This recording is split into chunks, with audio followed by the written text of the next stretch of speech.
ഹൈറ്റായിട്ട് ടക്കിൻ്റെ ഹൈറ്റായിട്ട് അളക്കുന്നത്. ഇനി അടുത്തത് ടക്കിൻ്റെ വീതി എത്ര വേണമെന്നാണ്. അതിൻ്റെ ഫോർമുല എന്താണ്? Chest divide by 12. അപ്പോൾ 36 ചെസ്റ്റുകളുള്ള ഒരാൾക്ക് 36 ഡിവൈഡ് ബൈ 12 എടുക്കുമ്പോൾ നമുക്ക് 3 ആണ് കിട്ടുന്നത്. അപ്പോൾ ടക്കിൻ്റെ വിഡ്ത്ത് എങ്ങനെയാണ്? ഞാനിപ്പം ഡ്രോ ചെയ്യുന്നുണ്ടോ ആ ഒരു ഭാഗത്തിനെയാണ് നമ്മൾ ടക്കിൻ്റെ വിഡ്ത്തായിട്ട് എടുക്കുന്നത്.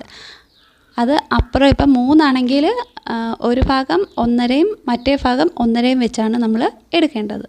ഇനി അടുത്തത് വേസ്റ്റ് റൗണ്ട് എത്രയായിരിക്കണം എന്നാണ്. വേസ്റ്റ് റൗണ്ടിൻ്റെ ഇക്വേഷൻ ചെസ്റ്റ് -4 ഡിവൈഡ് ബൈ 4 എന്നാണ്.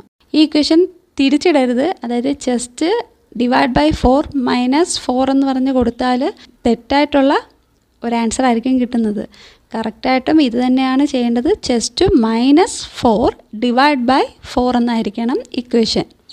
ഇപ്പം 36 അളവുള്ള ഒരാൾക്ക് ഇങ്ങനെയാണ് 36 - 4 ഡിവൈഡ് ബൈ 4 = 8. ഇതായിരിക്കും വേസ്റ്റ് റൗണ്ടായിട്ട് നമുക്ക് കിട്ടുന്നത്.